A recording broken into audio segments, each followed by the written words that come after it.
Hey guys, tonight I'm going to explain what complex numbers is. A complex number is a number that can be expressed in the form of a plus bi, where a and b are real numbers and I is a solution of the equation x squared equals -1. Which is also called an imaginary number. If you notice on the form a plus bi, a is the real part and bi is the imaginary part.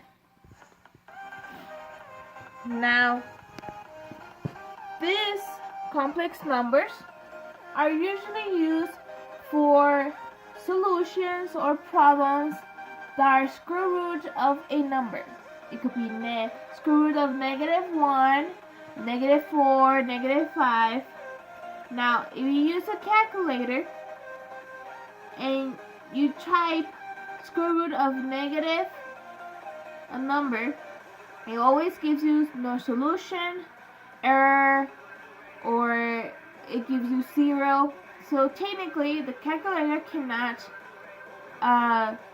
give you the answer of a square root of a negative number. So that's where we add this. I squared equals -1, or I equals square root of -1. Now if we see the expression in terms of I, we have an example. Square root of -4 equals a square root of -1 times 4. Now, when you have a negative number, what you want to do is find -1 times that number, so we can substitute the -1 for I squared, like this rule applies. So we have I squared times 4. We simplify more the answer, so we square root of 4i. Now, if you look at the square root of 4, you find a 2, and then you just move the I next to it. Another example is square root of -2. We do the same. We put -1 times 2. We change the -1 to I squared times 2. Now, square root of 2 doesn't have an answer. So we just leave it like that, and then we put I. At the end, always remember to type your answer in the form of a plus bi. Okay guys, so right here we're gonna do some problems of complex numbers, so express in terms of I. So right here we have square root of -21. So that becomes -1 times, what's the square root of 121? It's 11.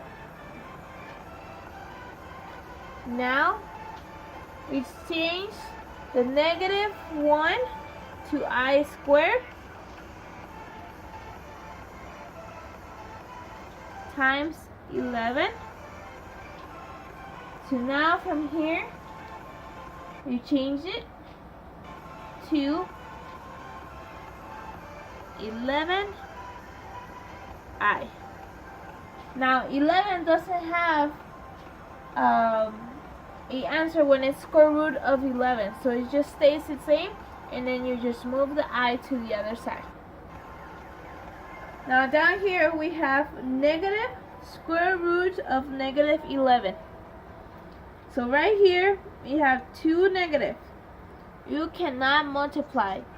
Doesn't mean that negative times negative is positive. It won't do that. Okay?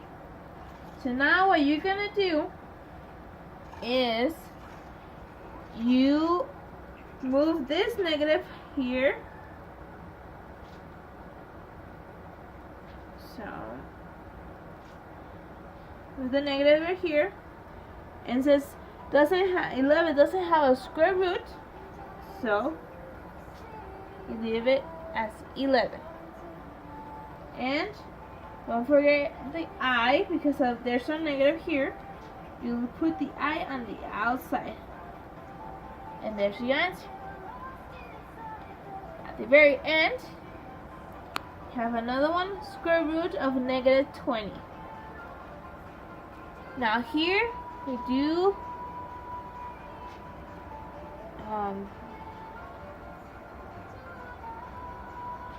20 I, because we have 20 and then the negative, it's an I.